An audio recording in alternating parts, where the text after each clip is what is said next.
Les croyants qui sont partis de tous les côtés vont d'un endroit à l'autre en annonçant la bonne nouvelle. Philippe va dans une ville de Samarie et là, il annonce le Messie. D'un commun accord, les habitants viennent en foule et ils écoutent avec attention ce qu'il dit. En effet, ils entendent parler des choses extraordinaires qu'il fait et ils les voient.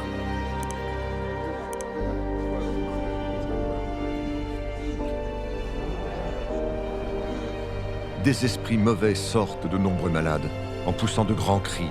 Beaucoup de paralysés et d'infirmes sont guéris.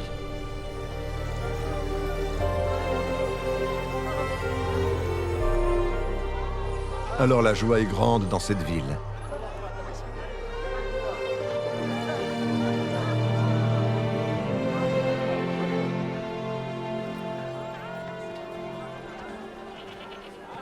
Un homme appelé Simon habite dans cette ville depuis un certain temps. Il pratique la magie et il étonne beaucoup les gens de Samarie. Il dit qu'il est quelqu'un d'important.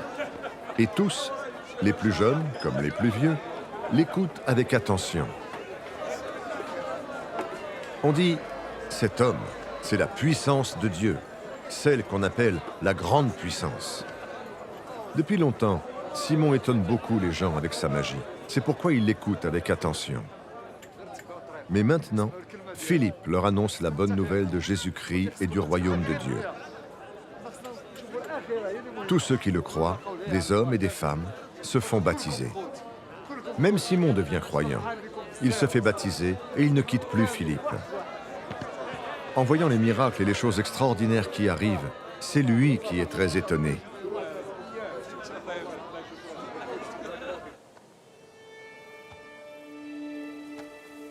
À Jérusalem, les apôtres apprennent que les gens de Samarie ont reçu la parole de Dieu. Ils leur envoient donc Pierre et Jean.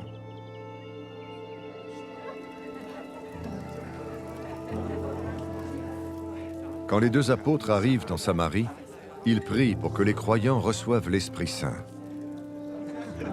En effet, l'Esprit Saint n'est encore descendu sur personne parmi eux. Ils ont seulement été baptisés au nom du Seigneur Jésus. Alors Pierre et Jean posent les mains sur leur tête et ils reçoivent l'Esprit Saint.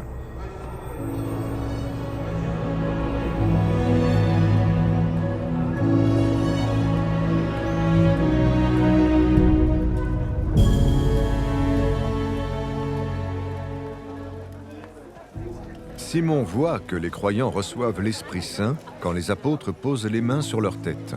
C'est pourquoi il offre de l'argent à Pierre et à Jean en leur disant « Donnez-moi ce pouvoir à moi aussi. De cette façon, quand je poserai les mains sur la tête de quelqu'un, cette personne recevra l'Esprit Saint. » Mais Pierre lui répond « Que ton argent soit détruit, et toi aussi. Tu as cru que tu pouvais acheter avec de l'argent ce que Dieu donne gratuitement. Ce qui se passe ici n'est pas pour toi. Tu n'as pas le droit d'y participer.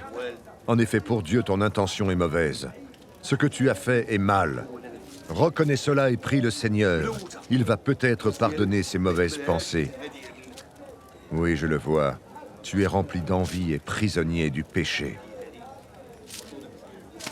Simon répond à Pierre et à Jean, « Priez vous-même le Seigneur pour moi. Alors rien de ce que vous avez dit ne pourra m'arriver. »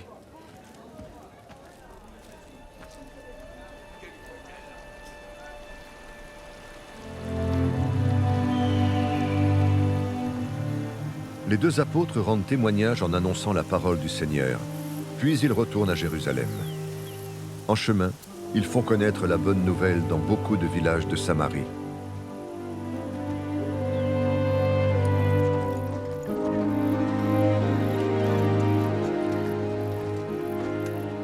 L'ange du Seigneur dit à Philippe, « Pars vers le sud, sur la route qui va de Jérusalem à Gaza. » En ce moment, il n'y a personne sur la route. Philippe part tout de suite. En chemin, il voit un homme. C'est un eunuque éthiopien, un fonctionnaire important. C'est lui qui s'occupe de toutes les richesses de Candace, la reine d'Éthiopie. Il est venu à Jérusalem pour adorer Dieu, et il retourne chez lui. Il est assis dans une voiture à cheval, et lit le livre du prophète Ésaïe. L'Esprit Saint dit à Philippe, « Avance, va jusqu'à cette voiture. » Philippe y va en courant. Il entend l'Éthiopien qui lit le livre du prophète Ésaïe. Philippe lui demande, « Est-ce que tu comprends ce que tu lis ?» L'homme répond, « Comment est-ce que je peux comprendre? Personne ne m'explique. » Et il invite Philippe à monter dans la voiture et à s'asseoir à côté de lui. Il est en train de lire ce passage d'Ésaïe. Il est comme un mouton qu'on mène à la boucherie, comme un agneau qui ne crie pas quand on lui coupe sa laine. Il garde le silence, on le compte pour rien et on ne lui fait pas justice. Qui pourra parler de ses enfants? Personne. En effet, on a supprimé sa vie de la terre.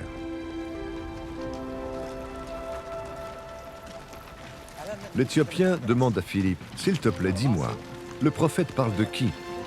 De lui-même ou de quelqu'un d'autre ?» Alors Philippe prend la parole. À partir de ce passage des livres saints, il lui annonce la bonne nouvelle de Jésus.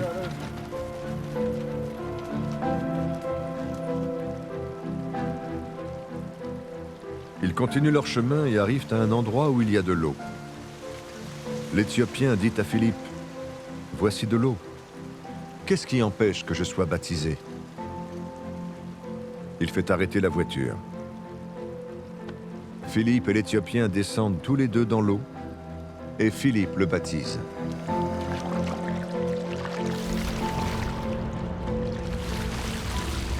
Quand ils sortent de l'eau, l'Esprit du Seigneur enlève Philippe. L'Éthiopien ne le voit plus, mais il continue son chemin tout joyeux.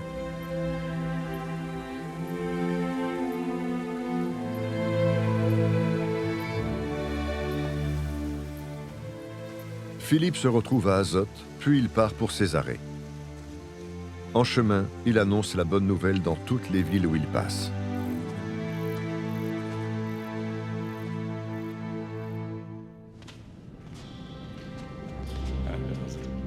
Pendant ce temps, Saul ne pense qu'à menacer et à faire mourir les disciples du Seigneur. Il va voir le grand prêtre et lui demande des lettres pour les chefs juifs de Damas. Alors si Saul trouve des gens, des hommes ou des femmes qui suivent le chemin de Jésus, il pourra les arrêter et les emmener à Jérusalem.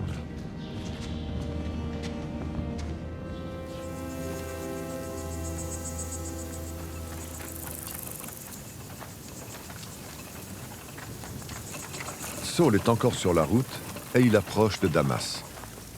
Tout à coup, une lumière venue du ciel brille autour de lui. Il tombe par terre et il entend une voix qui lui dit « Saul, Saul, pourquoi est-ce que tu me fais souffrir ?» Il demande « Seigneur, qui es-tu » La voix répond « Je suis Jésus, c'est moi que tu fais souffrir. »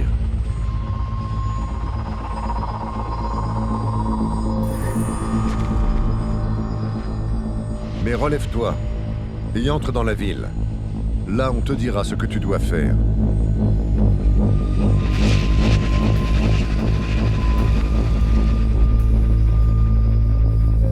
Les gens qui voyagent avec Saul se sont arrêtés.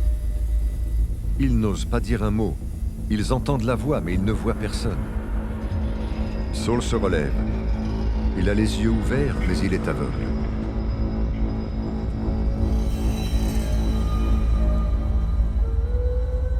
On le prend par la main pour le conduire à Damas.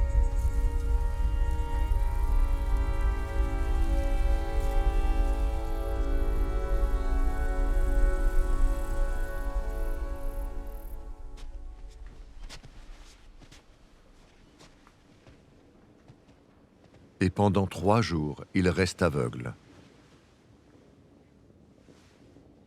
Il ne mange rien et il ne boit rien. À Damas, il y a un disciple appelé Ananias. Le Seigneur se montre à lui et lui dit « Ananias !» Ananias répond « Oui, Seigneur, me voici. » Le Seigneur lui dit « Va tout de suite dans la rue droite. Entre dans la maison de Judas et demande un certain Saul de Tarse.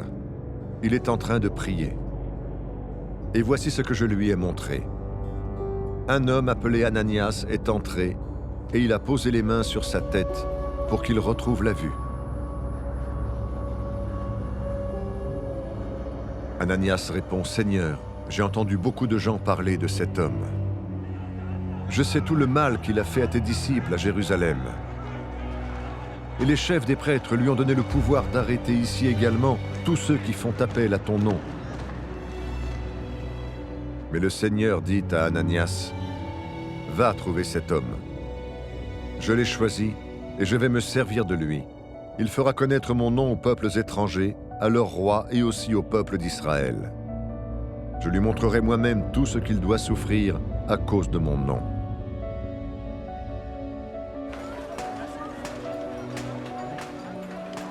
Ananias part et arrive dans la maison.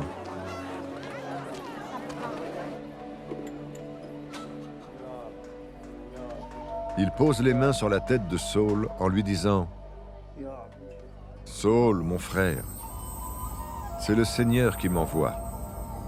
C'est ce Jésus qui s'est montré à toi sur la route où tu marchais. Il m'envoie pour que tu retrouves la vue et que tu sois rempli de l'Esprit Saint. »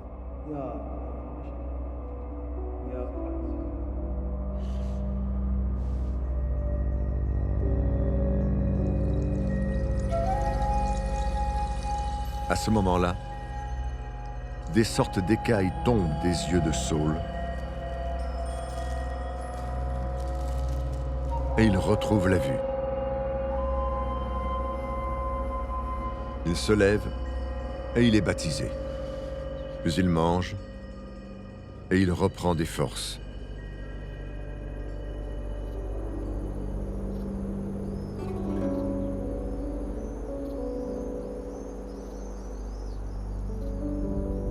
Saul reste quelques jours avec les disciples à Damas.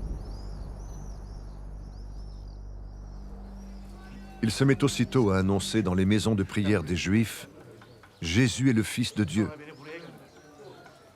Tous ceux qui l'entendent sont très étonnés. Et ils disent « Mais cet homme-là, c'est bien lui qui faisait souffrir à Jérusalem ceux qui prient au nom de Jésus. Il est même venu ici pour arrêter les croyants et pour les amener au chef des prêtres. » Mais Saul parle avec encore plus d'assurance. Il prouve que Jésus est le Messie. Et les Juifs qui habitent Damas ne savent plus ce qu'il faut lui répondre.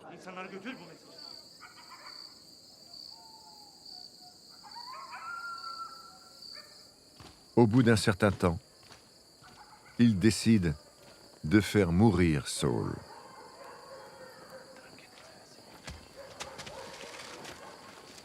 Mais Saul apprend cela.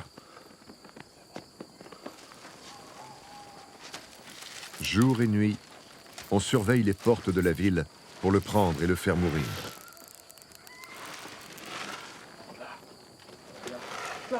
Une nuit, les disciples de Saul le mettent dans un grand panier et ils le font descendre de l'autre côté du mur de la ville.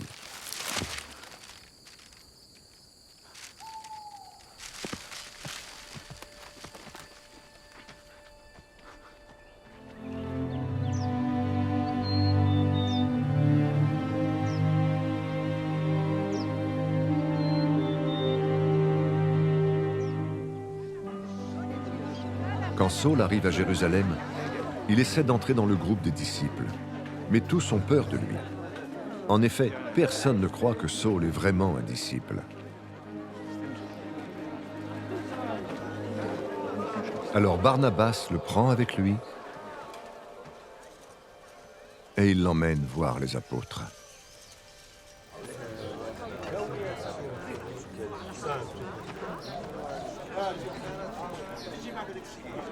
Barnabas leur raconte ceci.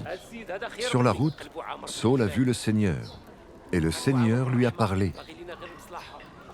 À Damas, Saul a annoncé avec assurance la bonne nouvelle au nom de Jésus.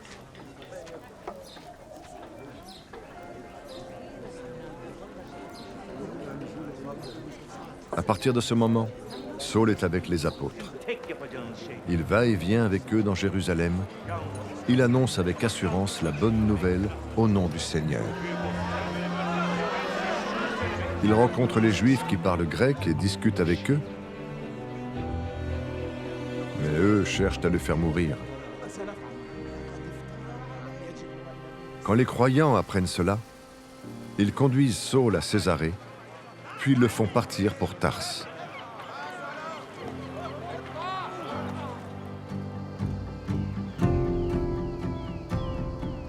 À ce moment-là, l'Église est en paix dans toute la Judée, la Galilée et la Samarie. Elle grandit et elle vit en respectant le Seigneur avec confiance. Avec l'aide de l'Esprit Saint, les croyants deviennent de plus en plus nombreux.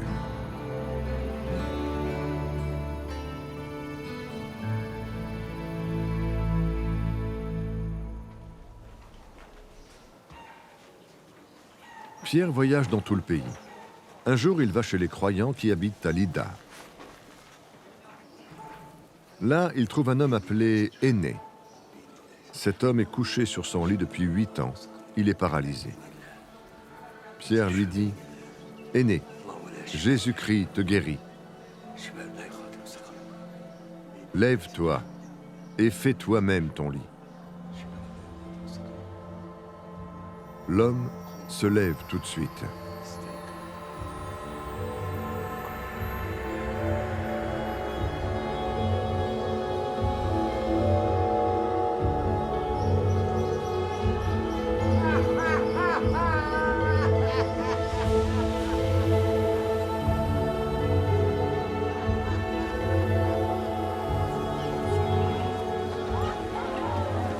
Tous les habitants de Lydda et de Saron voient cela. Alors ils se tournent vers le Seigneur.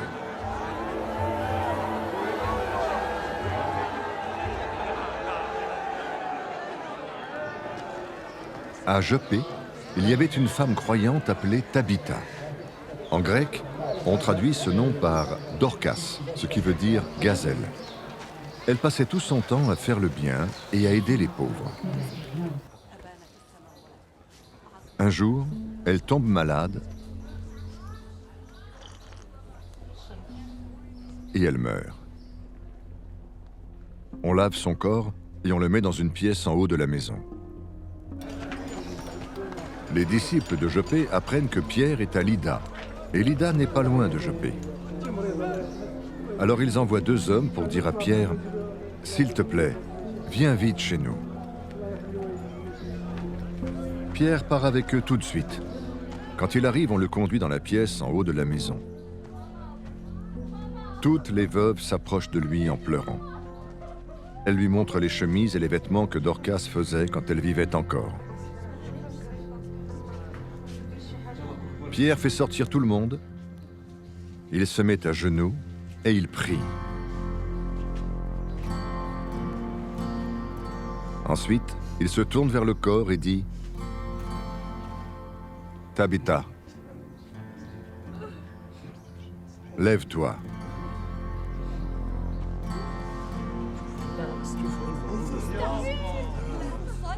Tabitha ouvre les yeux, et quand elle voit Pierre, elle s'assoit. Pierre lui prend la main et l'aide à se lever. Ensuite, il appelle les croyants et les veuves, et il leur montre Tabitha vivante. Tous les habitants de Joppé apprennent ce qui s'est passé, et beaucoup se mettent à croire au Seigneur.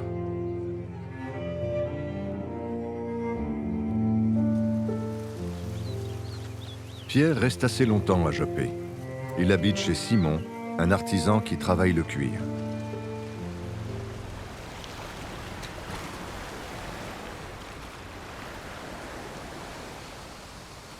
À Césarée, il y a un homme appelé Corneille. Il est officier dans le régiment romain appelé Régiment italien. Avec toute sa famille, il adore Dieu fidèlement. Il aide beaucoup les pauvres du peuple juif et prie Dieu régulièrement. Un jour, vers 3 heures de l'après-midi, un ange de Dieu se montre à lui. Corneille le voit clairement. L'ange entre chez lui et lui dit « Corneille ». Celui-ci regarde l'ange et il a peur. Il dit « Qu'est-ce qu'il y a, Seigneur ?» L'ange lui répond « Dieu a accepté tes prières et les dons que tu fais aux pauvres. Il ne t'oublie pas. Maintenant, envoie des hommes à Joppé pour faire venir un certain Simon qu'on appelle aussi Pierre. Il habite chez un autre Simon, un artisan qui travaille le cuir. Sa maison est au bord de la mer. » Ensuite, l'ange qui parlait à Corneille s'en va.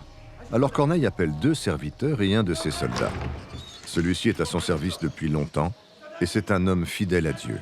Corneille leur raconte tout ce qui s'est passé et il les envoie à Joppé.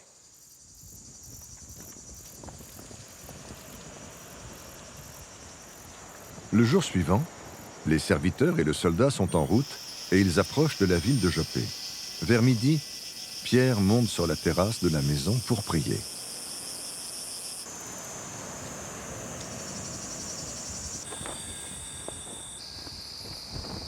Il commence à avoir faim et il veut manger. Pendant qu'on lui prépare un repas, Pierre voit quelque chose qui vient de Dieu.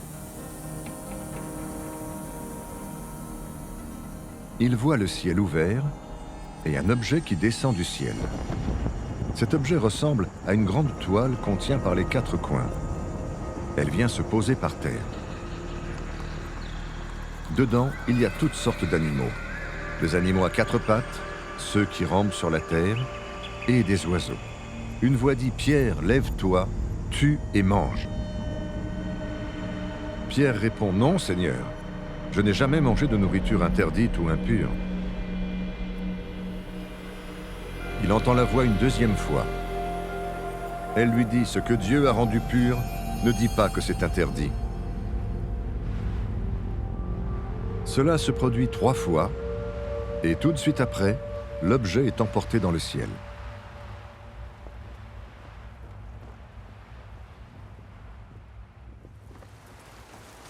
Pierre ne sait pas ce qu'il faut en penser. Il se demande « Que veut dire ce que j'ai vu ?» Pendant ce temps, les hommes envoyés par Corneille ont cherché la maison de Simon. Et maintenant, ils sont là, devant la porte. Ils appellent et demandent « Est-ce que Simon-Pierre habite ici ?» Pierre est toujours en train de réfléchir à ce qu'il a vu. Mais l'Esprit Saint lui dit « Il y a ici 3 hommes qui te cherchent.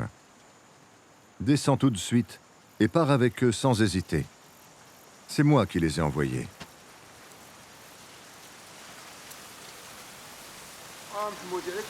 Pierre descend et dit aux hommes « Vous cherchez quelqu'un ? C'est moi. Pourquoi êtes-vous venus ?» Ils lui répondent « Nous venons de la part de Corneille, un officier romain. C'est un homme droit qui adore Dieu, et tous les Juifs disent du bien de lui. Un ange de Dieu est venu lui donner ce conseil. Fais venir Pierre dans ta maison et écoute ce qu'il va te dire. » Alors Pierre fait entrer les 3 hommes dans la maison, et il les reçoit pour la nuit.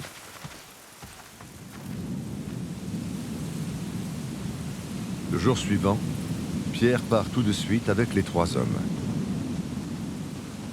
Quelques croyants de la ville de Joppé l'accompagnent. Le lendemain, il arrive à Césarée. Corneille l'attend déjà. Il a rassemblé les gens de sa famille et ses meilleurs amis. Au moment où Pierre arrive, Corneille vient à sa rencontre. Il se jette à ses pieds pour le saluer avec grand respect. Mais Pierre le relève en lui disant « Lève-toi, je ne suis qu'un homme, moi aussi. » Et tout en parlant avec Corneille, il entre dans la maison. Là, Pierre voit beaucoup de gens rassemblés. Il leur dit « Vous le savez, un juif n'a pas le droit d'être l'ami d'un étranger ni d'entrer dans sa maison. Mais Dieu vient de me montrer une chose. Je ne dois pas penser qu'une personne est impure et qu'il faut l'éviter. Je suis venu sans hésiter quand vous m'avez appelé. Je voudrais donc savoir pourquoi vous m'avez fait venir. » Corneille répond « Il y a 3 jours, à cette heure-ci, à 3 heures de l'après-midi, je priais dans ma maison. Tout à coup, un homme aux vêtements brillants s'est trouvé devant moi et il m'a dit « Corneille, Dieu a entendu ta prière. Il n'a pas oublié les dons que tu fais aux pauvres. envoie des gens à Jopé pour faire venir Simon qu'on appelle aussi Pierre. Il habite au bord de la mer dans la maison d'un autre Simon, un artisan qui travaille le cuir. J'ai immédiatement envoyé des gens chez toi et tu as bien voulu venir. Maintenant nous sommes tous ici devant Dieu, nous sommes prêts à écouter tout ce que le Seigneur t'a commandé de nous dire. Alors Pierre prend la parole et dit, « Maintenant, je comprends vraiment que Dieu accueille tout le monde. Si quelqu'un le respecte avec confiance et fait ce qui est juste, cette personne plaît à Dieu. C'est vrai dans tous les pays.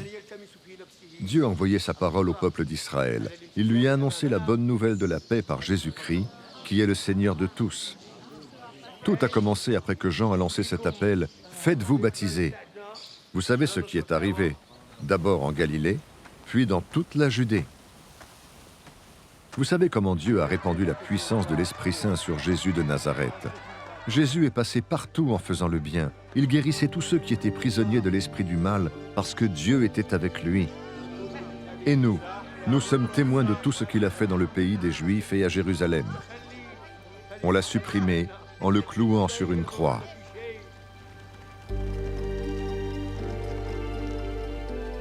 Mais le troisième jour, Dieu l'a réveillé de la mort et il lui a donné de se montrer, non pas à tout le peuple, mais à nous. En effet, Dieu nous a choisis d'avance comme témoins. Quand Jésus s'est relevé de la mort, nous avons mangé et bu avec lui. Il nous a commandé d'annoncer la bonne nouvelle au peuple et de rendre ce témoignage. Jésus est celui que Dieu a choisi pour juger les vivants et les morts. Tous les prophètes ont parlé de lui en disant « Toute personne qui croit en Jésus reçoit par son nom le pardon des péchés. » Pendant que Pierre parle encore, l'Esprit Saint descend sur tous ceux qui écoutent la parole de Dieu. Les croyants d'origine juive qui sont venus avec Pierre sont très étonnés. En effet, Dieu donne largement l'Esprit Saint même à ceux qui ne sont pas juifs. Les croyants entendent ces gens parler en langues inconnues et chanter la grandeur de Dieu. Alors Pierre dit, « Maintenant, ces gens ont reçu l'Esprit Saint comme nous. On ne peut donc pas les empêcher d'être baptisés dans l'eau. » Et Pierre commande de les baptiser au nom de Jésus-Christ. Alors tous lui demandent de rester quelques jours avec eux.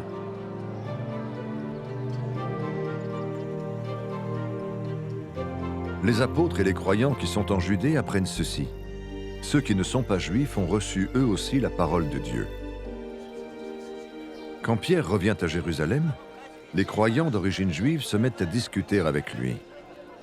Ils lui disent « Tu es entré chez des gens qui ne sont pas circoncis et tu as mangé avec eux. » Alors Pierre raconte tout ce qui s'est passé depuis le début. Il leur dit « J'étais dans la ville de Jopé et je priais. J'ai vu quelque chose qui venait de Dieu. Un objet est descendu vers moi.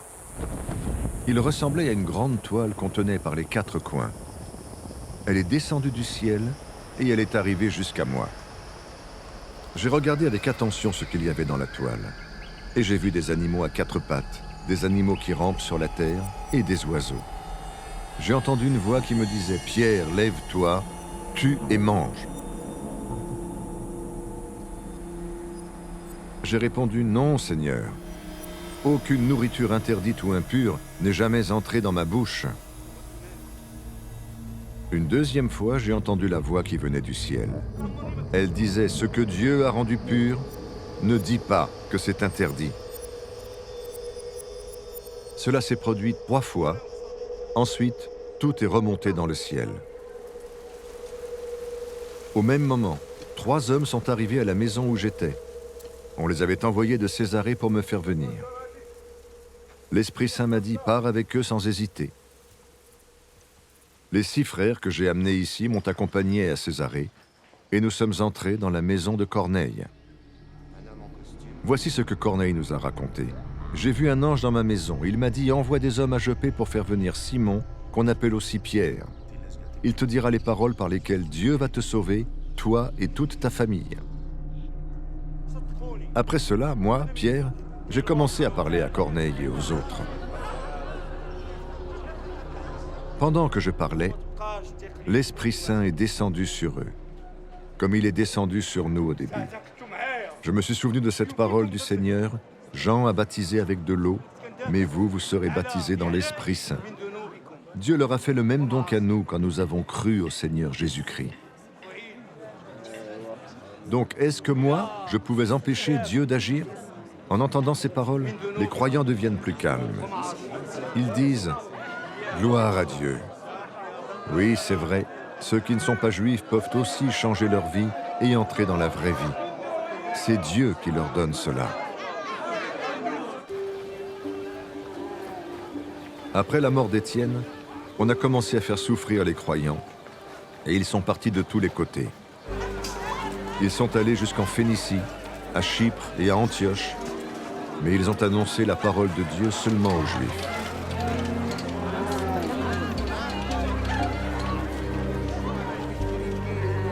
Pourtant, certains parmi eux, de Chypre et de Cyrène, viennent à Antioche et ils annoncent la bonne nouvelle du Seigneur Jésus à des gens qui ne sont pas juifs. La puissance du Seigneur est avec eux. C'est pourquoi beaucoup deviennent croyants et se tournent vers le Seigneur.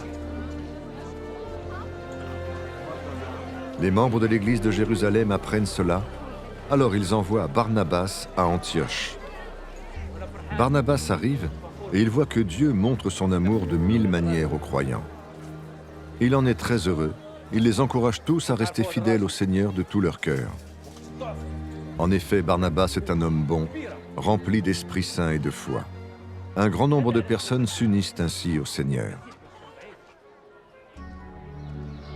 Ensuite, Barnabas part pour la ville de Tarse. Il va chercher Saul. Il le trouve et l'emmène à Antioche de Syrie.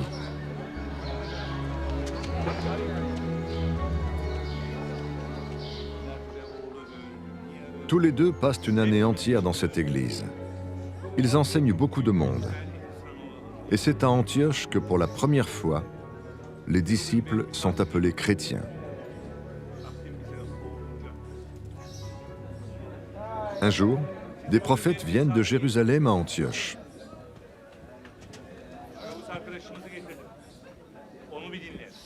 L'un d'eux s'appelle Agabus.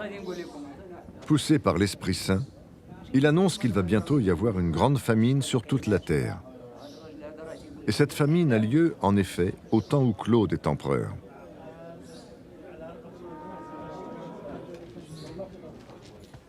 Alors les disciples décident ceci. Chacun va donner ce qu'il peut pour qu'on l'envoie aux croyants qui habitent en Judée. Les disciples font cela. Ils envoient leurs dons aux anciens de Judée par l'intermédiaire de Barnabas et de Saul.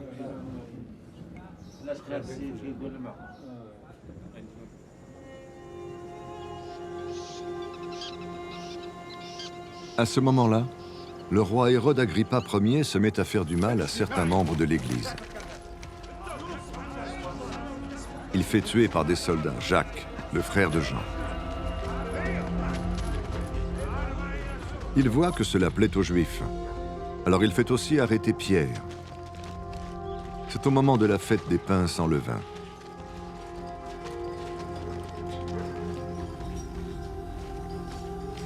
Hérode fait donc arrêter Pierre et le met en prison.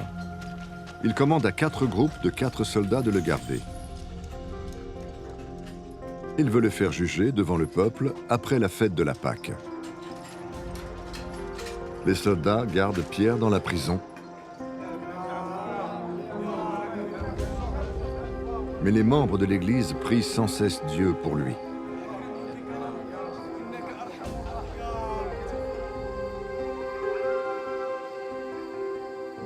Hérode est sur le point de faire juger Pierre devant le peuple. La nuit avant le jugement, Pierre est en train de dormir entre 2 soldats. Il est attaché avec 2 chaînes et des gardiens sont devant la porte pour le surveiller.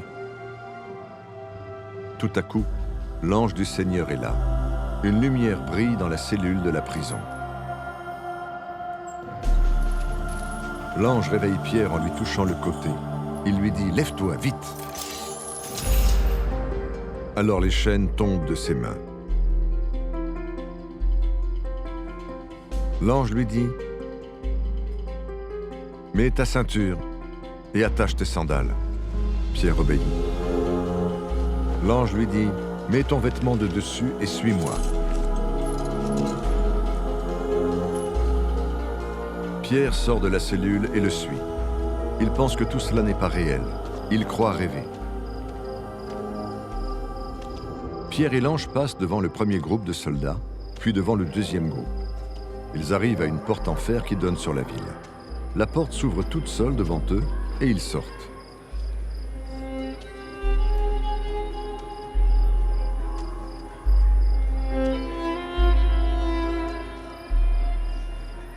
Ils vont au bout de la rue et tout à coup, l'ange quitte Pierre. Alors Pierre se rend compte de ce qui est arrivé. Et il dit, « Maintenant je vois bien que c'est vrai. Le Seigneur a envoyé son ange et il m'a délivré du pouvoir d'Hérode. Il m'a protégé aussi de tout le mal que le peuple juif voulait me faire. »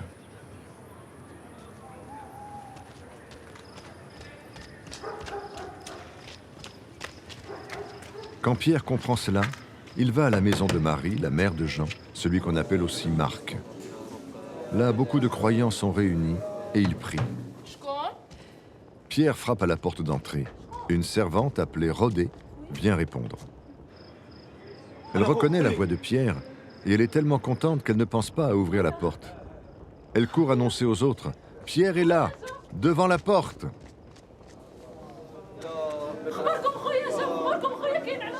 Les autres lui disent, « Tu es folle !» Mais elle insiste. « Il est là, c'est vrai !» Ils lui disent, « Alors c'est son double !» Pierre continue à frapper. Enfin, ils ouvrent la porte.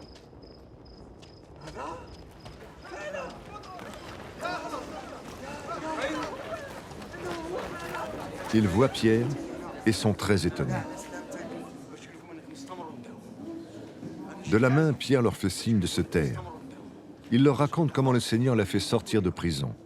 Il leur dit encore, « Annoncez cela à Jacques et aux autres chrétiens. » Puis il sort et s'en va ailleurs.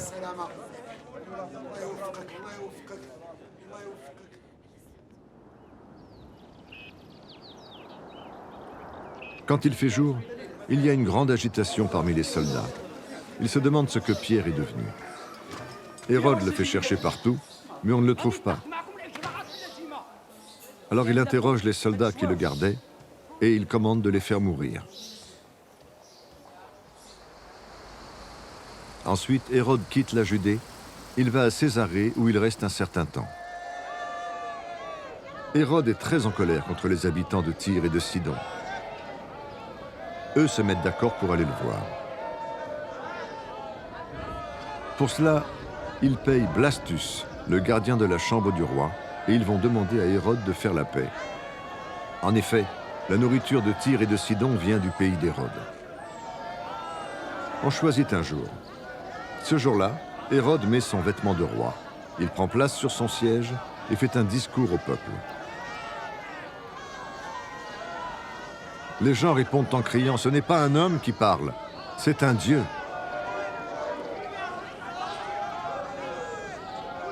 Mais au même moment, un ange du Seigneur frappe Hérode parce que le roi a voulu pour lui-même la gloire qui appartient à Dieu. Il est mangé par les vers et il meurt.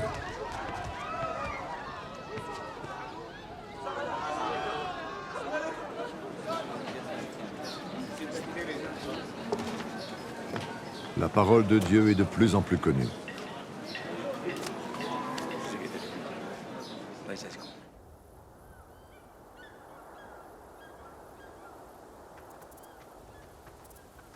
Barnabas et Saul ont fini leur mission au service des croyants de Jérusalem. Ils repartent et emmènent avec eux Jean, appelé aussi Marc. Dans l'église d'Antioche de Syrie, il y a des prophètes et des hommes qui enseignent. Ce sont Barnabas, Siméon, appelé le Noir, Lucius de Cyrène, Manaën, qui a été élevé avec Hérode Antipas, et enfin Saul. Un jour, ils sont réunis pour prier le Seigneur et ils jeûnent.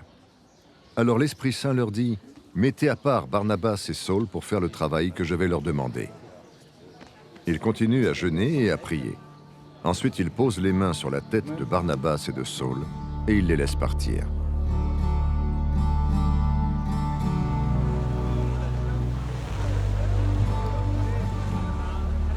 Donc l'Esprit Saint envoie Barnabas et Saul. Ils vont à Séleucie et de là, ils prennent le bateau pour l'île de Chypre.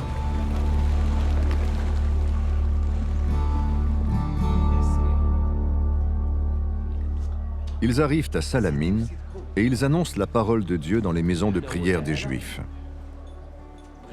Jean-Marc est avec eux pour les aider.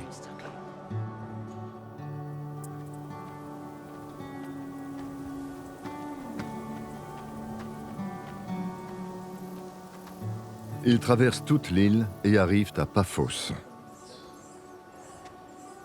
Là, ils rencontrent un juif appelé Bar-Jésus. Celui-ci pratique la magie et veut faire croire qu'il est prophète. Il vit dans le palais du gouverneur Sergius Paulus. Ce gouverneur est un homme intelligent. Il fait venir Barnabas et Saul parce qu'il veut entendre la parole de Dieu. Mais Élymas, c'est le nom grec du magicien, est contre Barnabas et Saul. Il ne veut pas que le gouverneur devienne croyant. Saul, appelé aussi Paul, est rempli de l'Esprit Saint. Alors il regarde Élymas et lui dit, « Espèce de menteur, tu trompes tout le monde. Fils de Satan, tu es contre tout ce qui est bon. La volonté du Seigneur est droite, et toi, tu la rends toute tordue. Est-ce que tu vas arrêter? Maintenant écoute, tu vas devenir aveugle. Pendant un certain temps, tu ne verras plus la lumière du soleil. »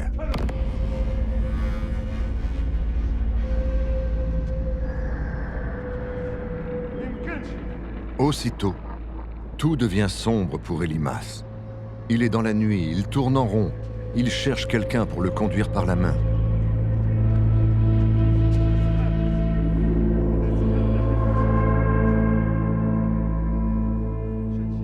Le gouverneur voit ce qui est arrivé et devient croyant.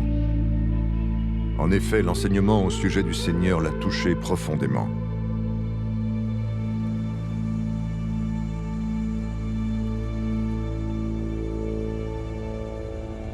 Paul et ceux qui l'accompagnent prennent le bateau à Paphos et ils vont à Pergée en Pamphylie. Alors Jean-Marc les quitte et retourne à Jérusalem.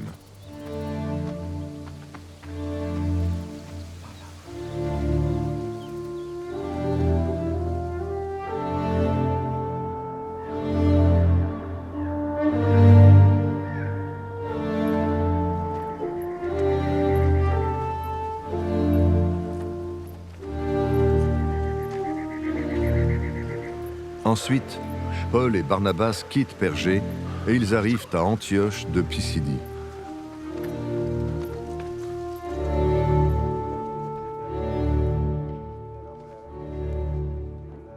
Le jour du sabbat, ils entrent dans la maison de prière des Juifs et ils s'assoient. On fait la lecture dans les livres de la loi et des prophètes. Puis les chefs de la maison de prière disent à Paul et Barnabas, « Frères, est-ce que vous voulez dire quelques mots aux gens pour les encourager? Vous pouvez parler. »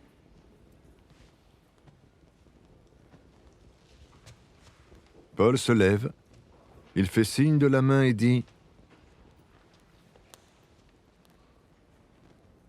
« Israélites, et vous qui adorez Dieu, écoutez-moi. Le Dieu de notre peuple Israël a choisi nos ancêtres. Il a fait grandir ce peuple pendant qu'il vivait à l'étranger en Égypte.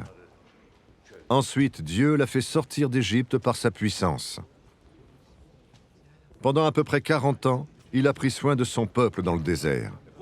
Il a détruit 7 nations dans le pays de Canaan et il a donné leurs terres comme propriété à notre peuple. Tout cela a duré à peu près 450 ans. Puis Dieu a donné des chefs à nos ancêtres jusqu'à l'époque du prophète Samuel. Ensuite, nos ancêtres ont demandé un roi, Et Dieu leur a donné Saül, le fils de Kish, de la tribu de Benjamin. Saül a été roi pendant 40 ans. Après cela, Dieu l'a rejeté et il a donné David comme roi à nos ancêtres. Dieu parle de David en disant « J'ai trouvé David, le fils de Jessé. C'est un homme qui me plaît. Il fera tout ce que je veux. » Dans la famille de David, Dieu a fait naître, comme il l'avait promis, un sauveur pour le peuple d'Israël. C'est Jésus. Avant que Jésus vienne, Jean-Baptiste a lancé cet appel à tout le peuple d'Israël. « Faites-vous baptiser pour montrer que vous voulez changer votre vie. » À la fin de sa mission, Jean-Baptiste disait « À votre avis, qui suis-je? Je ne suis pas le Messie, mais écoutez, il vient après moi et je ne suis pas digne de lui enlever ses sandales. » Paul dit encore « Frères, c'est à nous tous que Dieu envoie cette parole pour nous sauver. Il l'envoie à vous, les enfants d'Abraham, et à vous qui adorez Dieu. » Les habitants de Jérusalem et leurs chefs n'ont pas compris qui est Jésus. Ils n'ont pas compris les paroles des prophètes qu'on lit chaque sabbat. Mais ils ont fait ce que ces prophètes annonçaient. Ils ont condamné Jésus. Ils n'ont pas trouvé de raison pour le faire mourir, pourtant ils ont demandé à Pilate de le tuer. Ils ont fait tout ce que les livres saints annonçaient au sujet de Jésus. Ensuite, ils l'ont descendu de la croix et ils l'ont mis dans une tombe. Mais Dieu l'a réveillé de la mort. Et pendant plusieurs jours, Jésus s'est montré à ceux qui l'avaient accompagné de la Galilée jusqu'à Jérusalem. Maintenant, ils sont les témoins de Jésus devant le peuple. Et nous vous annonçons cette bonne nouvelle, ce que Dieu a promis à nos ancêtres. Il l'a fait pour nous, leurs enfants. Il a relevé Jésus de la mort. On lit dans le psaume 2, « Tu es mon fils. Aujourd'hui, moi, je suis devenu ton père. » Dieu a relevé Jésus de la mort. Son corps ne retournera plus pourrir dans la tombe. Dieu l'avait annoncé en disant « Je vous donnerai ce que j'ai promis à David, ce qui est saint et vrai. » On lit aussi dans un autre passage « Tu ne laisseras pas celui qui t'appartient pourrir dans la tombe. »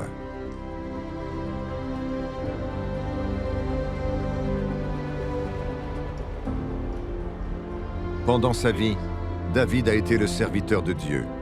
Il a fait ce que Dieu voulait. Quand il est mort, on l'a enterré auprès de ses ancêtres et il a pourri dans la tombe. Mais Jésus n'a pas pourri dans la tombe. Dieu l'a réveillé de la mort. Frères, vous devez savoir une chose. Grâce à Jésus, on vous annonce aujourd'hui que vos péchés sont pardonnés. La loi de Moïse n'a pas pu vous libérer de vos péchés. Mais tous ceux qui croient en Jésus sont complètement libérés. Donc faites attention, les prophètes ont dit « Gens orgueilleux, regardez, soyez étonnés, puis disparaissez. »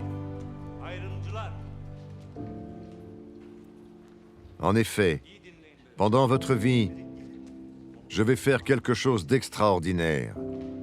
Et si on vous le raconte, vous ne le croirez pas. Il ne faut pas que cela vous arrive.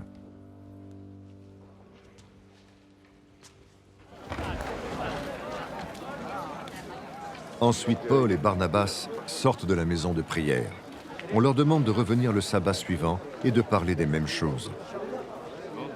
Après la réunion, beaucoup de Juifs et d'autres gens qui obéissent à la loi de Moïse accompagnent Paul et Barnabas. Paul et Barnabas parlent avec eux, ils les encouragent à rester fidèles au Dieu d'amour.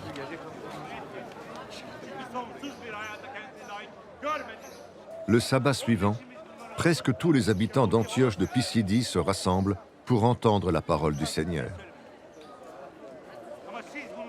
Quand les Juifs voient cette foule, ils sont remplis de jalousie. Ils se mettent à dire tout le contraire de Paul et ils l'insultent.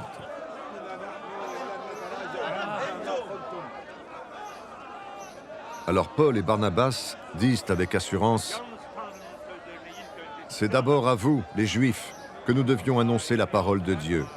Mais vous la rejetez et vous trouvez sans doute que vous n'êtes pas dignes de vivre avec Dieu pour toujours. C'est pourquoi nous irons maintenant vers ceux qui ne sont pas juifs. Le Seigneur nous l'a commandé en disant « J'ai fait de toi la lumière des autres peuples. Ainsi tu annonceras jusqu'au bout du monde que Dieu sauve. » Ceux qui ne sont pas juifs entendent cela et ils sont tout joyeux. Ils remercient le Seigneur pour sa parole. Tous ceux que Dieu a choisis pour vivre toujours avec lui deviennent croyants.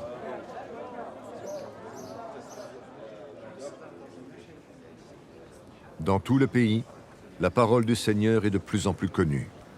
Mais les Juifs entraînent avec eux des femmes de rang élevé qui adorent Dieu, ainsi que les notables de la ville.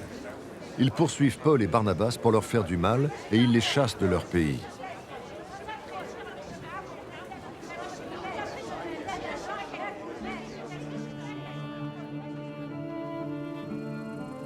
Les deux hommes partent en secouant la poussière de leurs pieds et ils vont à Iconium.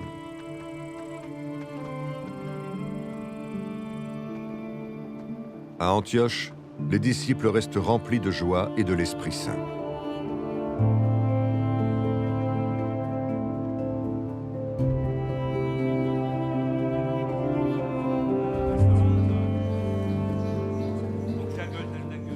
À Iconium, c'est la même chose qu'à Antioche. Paul et Barnabas entrent dans la maison de prière des Juifs. Ils annoncent la parole de Dieu. Alors une grande foule de Juifs et de non-Juifs deviennent croyants. Mais certains Juifs refusent de croire. Ils entraînent avec eux ceux qui ne sont pas Juifs et ils les poussent à penser du mal des frères. Malgré tout, Paul et Barnabas restent assez longtemps à Iconium. Ils parlent avec assurance, pleins de confiance dans le Seigneur. Ils parlent de son amour et le Seigneur montre que leurs paroles sont vraies. En effet, il leur permet de faire des choses étonnantes et extraordinaires. Les habitants de la ville ne sont pas d'accord entre eux. Les uns sont pour les Juifs, les autres sont pour les apôtres. Les Juifs et ceux qui ne sont pas Juifs, avec leur chef, décident d'attaquer Paul et Barnabas et de les tuer en leur jetant des pierres. Mais les deux hommes apprennent cela. Ils partent donc vers les villes de la Lycaonie, à Lystre, à Derbé et dans les environs. Là aussi, ils annoncent la bonne nouvelle.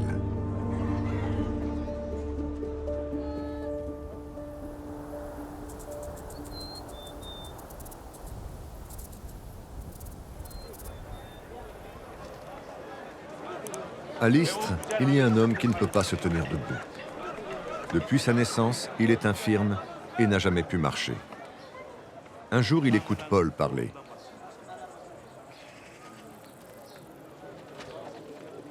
Paul le regarde et il voit que l'homme a la foi pour être guéri. Alors il lui dit d'une voix forte, « Debout, mets-toi sur tes pieds ». L'homme se lève d'un bond et se met à marcher.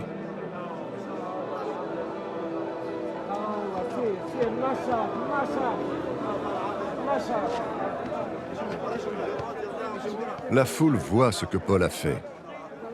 Elle dit en lycaonien, qui est la langue du pays, « Les dieux ont pris un corps d'homme et ils sont descendus chez nous. » Ils appellent Barnabas Zeus et Paul Hermès. En effet, c'était Paul qui parlait. À l'entrée de la ville, il y a un temple pour le dieu Zeus.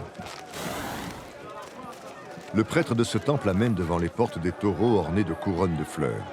Avec la foule, il veut offrir un sacrifice aux apôtres. Quand Paul et Barnabas apprennent cela, ils déchirent leurs vêtements et ils se précipitent au milieu de la foule en criant « Mes amis, pourquoi est-ce que vous faites cela?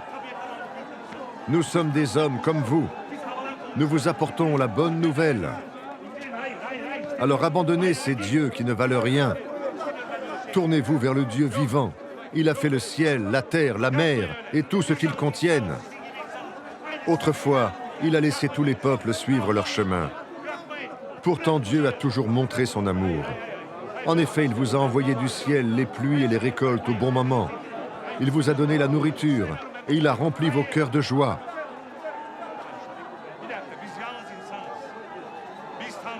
Malgré ces paroles, Paul et Barnabas ont du mal à empêcher la foule de leur offrir un sacrifice. Des Juifs arrivent d'Antioche, de Pisidie et d'Iconium. Ils se mettent à persuader la foule.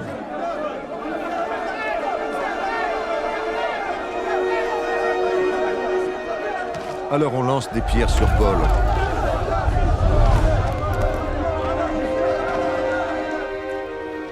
Et on le traîne en dehors de la ville. En effet, on pense qu'il est mort.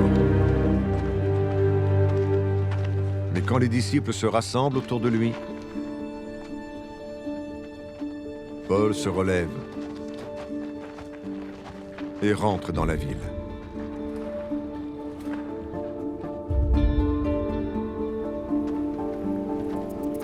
Le jour suivant, il part avec Barnabas pour Derbé.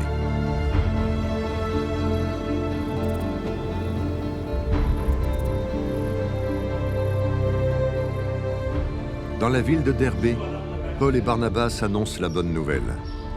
Beaucoup de gens deviennent disciples. Ensuite, Paul et Barnabas retournent à Lystre, à Iconium et à Antioche de Pisidie. Ils encouragent les disciples et leur demandent avec force de rester fidèles à la foi. Ils leur disent « Nous devons traverser beaucoup de souffrances pour entrer dans le royaume de Dieu. »